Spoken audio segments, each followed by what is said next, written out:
Hello, it's Dianne at Minerva. I hope you're all having a super week. And today I'm going to share with you a backpack sew along. So it's a Noodlehead making backpack. We're going to be working through this together, and today we're going to be using a Minerva Core Range Mexico stripe.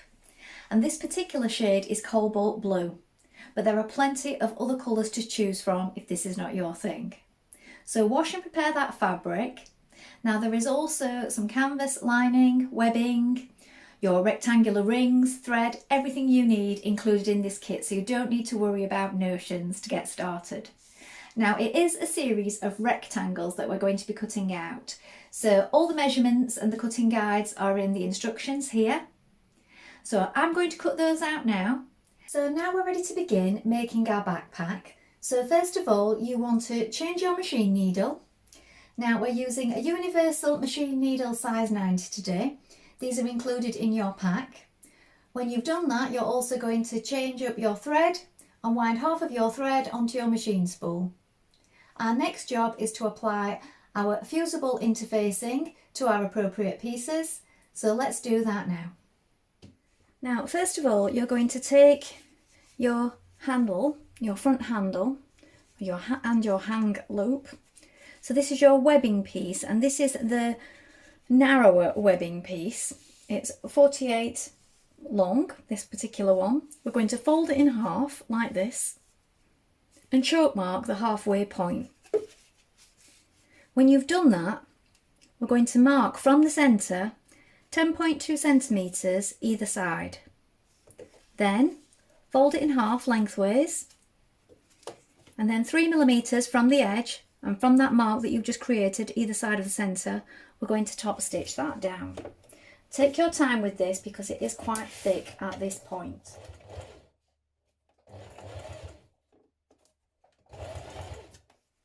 Now do the same with the hang loop. So fold it in half, mark halfway, then from the centre, mark 10.2 either side.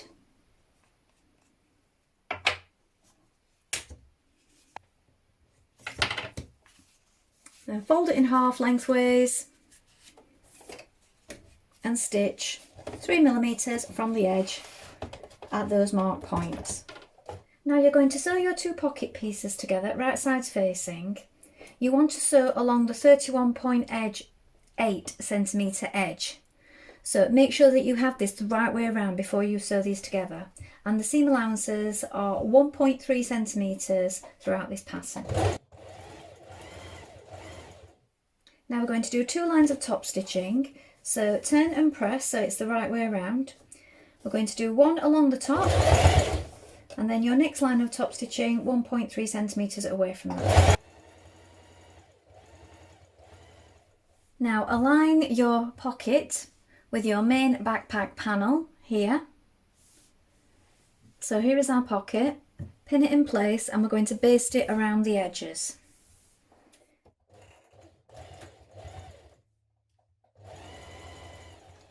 Now on either side of your bag front, or your backpack front, you're going to mark in 6.4 from each side and 6.4 from the bottom. Then we're going to draw a line down here each side and a line across the bottom. Then using a cup, you can add a curve with your chalk or your soluble pen. And we're going to top stitch through all layers along these markings here. After you've done this, you could add an additional rivet either side if you wished.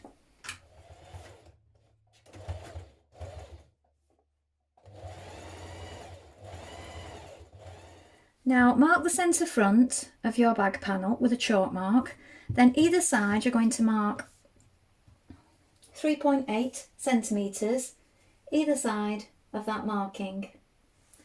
So I've put a pin either side here so that you can see. And then you're going to measure 8.9 centimetres down and draw a line, a vertical line, either side. It's quite hard to see my chalk, but mine is here, look where I'm putting my ruler. And then at the bottom of that, on either side, you're going to extend a horizontal line outwards, like this, 2.5 centimetres. And that will indicate where your front handle will go, look.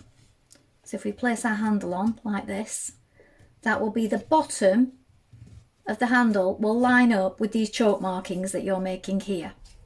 So mark those in position first of all. Now take your front handle and turn under to the wrong side 2.5 centimetres of the raw edge of the webbing.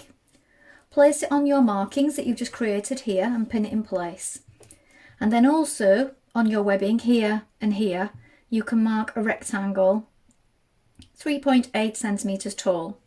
You're going to stitch around it with top stitching and then sew across the centre to reinforce it. Go slowly with this part because it is thick now that we're attaching the webbing.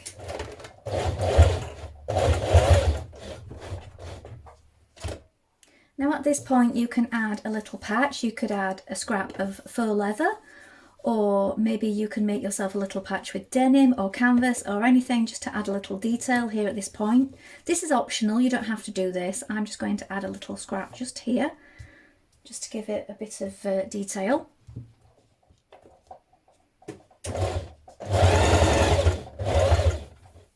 Now you're going to take the bag top gusset, take a lining piece,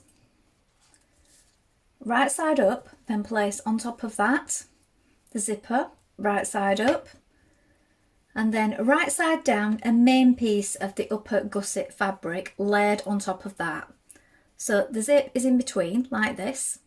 We're now going to stitch down this length down the edge of the zipper with a 6mm seam. Press away from the zip and then top stitch from the outside.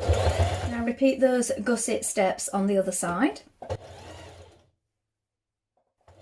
Now fold your zipper tabs in half and baste in place at each end of your zipper like this. So here we have the bottom gusset, main fabric, right side up, then the completed top gusset facing it, so right side's facing, and then the lining fabric of the bottom gusset, right side facing the back side look of the top gusset. So here's the back of the zip, here is the lining, and that's sandwiched in between. Now we're going to sew the short edges, so we're going to sew along here and then also bring together the edges at the other side and sew the short edge there. I'm going to sew it from this side because I want to see where this tab is and the end of my metal teeth. It is quite thick at this edge, so you do need to be careful that you're not catching your metal teeth and that you're going slowly over your tab ends, so you're webbing. Turn your gusset loop the right way around, give it a press, and then you're going to top stitch on either side where it meets the top gusset here. So we have our loop, we're going to top stitch just below it. Again, take your time when you come to where the tab is joined because it does go thick, and you will find that your foot pops up, so that can make your needle go in at a funny angle if you're not careful. Now thread your strap holder through your rectangular ring like this. So it's folded in half, and then we're just going to baste the edges down.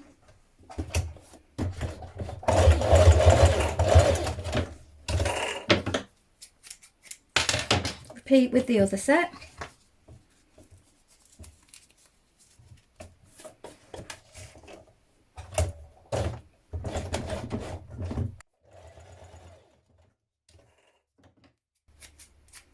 Now you're going to take your side connector pieces and turn 1.3 to the wrong side like this, then fold it in half. Then you're going to cut it in half diagonally, so you may want to mark this with a piece of chalk first of all. So we're going to cut it in half diagonally, and then we're going to discard this side here, so you'll just be left with this triangle. Now you're going to insert your strap holder here. So you want it 1.3 from this top edge inserted into where you folded it here, and it's going to be 6mm away from this folded edge on this side, so it looks like this. When you've done that, we're going to top stitch along here and then down this side.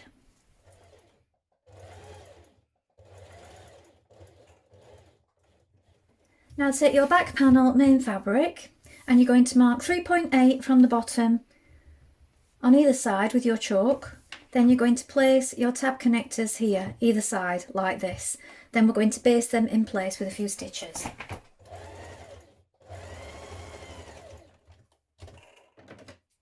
Thread one strap through your slide buckle like this. Now you can either turn it back and stitch it, or you can zigzag across it here. Now that'll make it less bulky, I feel. That is what I do when I'm doing bag making. I either zigzag over it or add a piece of additional binding over the top. So change to a zigzag stitch if you're doing it this way.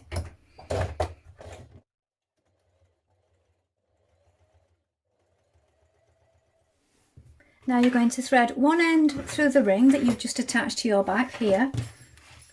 And it's going to come up through your slider like this and through that side.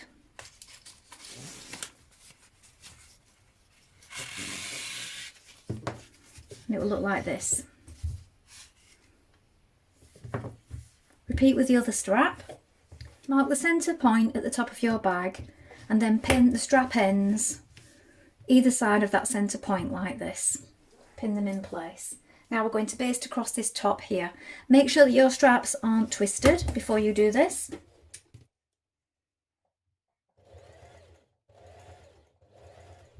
Now you're going to baste your hang loop in place. So you do this either side of the straps that you've just attached. So make sure it's flat and even, and we're going to baste these in place now. Now you're going to take your zippered pocket lining piece. You're going to mark the centre, and then 2.5 centimetres down you're going to mark a horizontal line going across, and then another line a centimetre below the top one like this. This will form this sort of letterbox opening just here. So make sure that that's marked on clearly. Now take your main bag lining piece and place it down, and place your pocket lining piece on top like this. You're going to position it 8.9 down from the centre. So here's the centre, here is the centre of your lining piece that you've just marked. Pin it in place, and now we're going to stitch around this marking that we've just created with a small stitch length.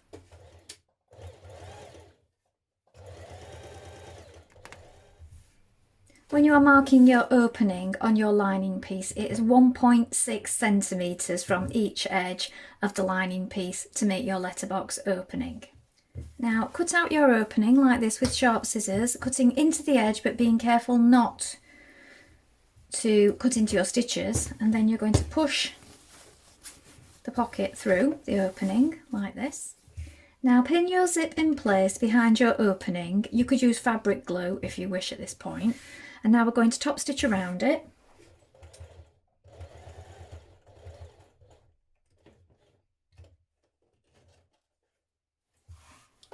Now from the wrong side, fold up the pocket like this, so it's in half. You're going to stitch along the top here and then down either side and back tack. Now take your back main panel, your foam inner panel, and your lining panel with your pocket in that you've just created. So you want wrong sides facing of the outer panel and the lining panel, and in between those two you want your foam panel, your strengthener. So you've got 3 layers sandwiched together like this, and we're going to baste around the outer edge now.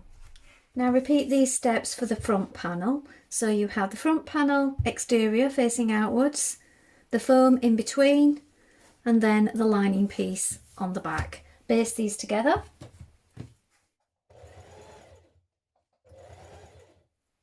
Now you're going to fold your gusset piece in half lengthways, and you're going to mark it with chalk halfway at the top here and halfway at the bottom.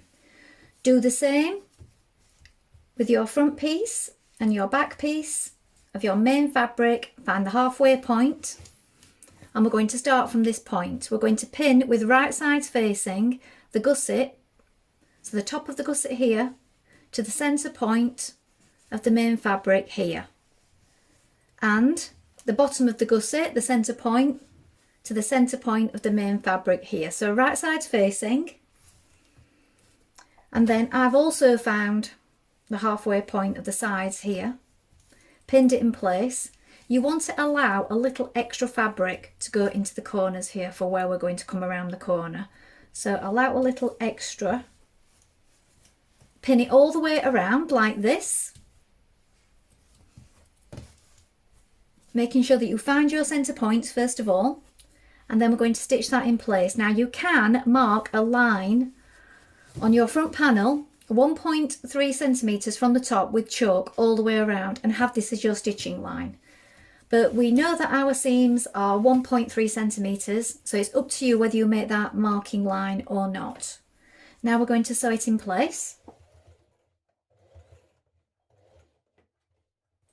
Now in the same way, pin your remaining panel, making sure you match up the centre top and the centre bottom with the gusset top and bottom. Don't worry about these raw edges because we're going to be dealing with those in a moment with some binding. So stitch this the rest of the way around. Now when you've stitched both sides to your gusset, turn it the right way around like this and just check that everything's lying correctly on the outside and that everything's lined up nicely. Now we're going to add binding to finish our inside seams. Now you may wish to trim these a little in places just to make it a little easier to add the binding on. Open up one side of your binding, and with the right side facing down, we're going to go over those inside seams that we've just created. So we have one side open and the other is left folded. We're going to be folding it over that raw edge in a moment. Now, when you're finishing the other side of your binding, when you're folding it back over the raw edge, I prefer to do it by hand. So you can pin this down and continue stitching it on your machine. But as I like hand stitching and I find it bulky at this stage, I just like to catch it down on the inside with some slip stitches like this. And that just finishes off your binding on the inside. So here is the finished backpack.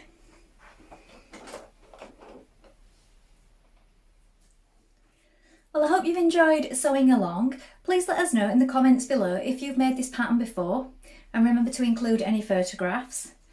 I think it's a really fun make and it would work well in a range of fabrics, so you could try oilcloth, faux leather, canvas, denim, or you could use a mixture of fabrics and use up what you already have as well. I think it would also work well for a children's school bag or lunch pack. So you could use something waterproof like an oilcloth or something like that and make a fun lunch bag with it by making the smaller version. We'd love to hear how you get on. Now while you're here, why not take a look at the Minerva Craft Club to get 10% off all your orders for a whole year? And of course, create a free account with us to join in with our wonderful worldwide sewing community. Well, thank you so much for watching today. I hope to be back soon with more sewing inspiration for you. Bye for now.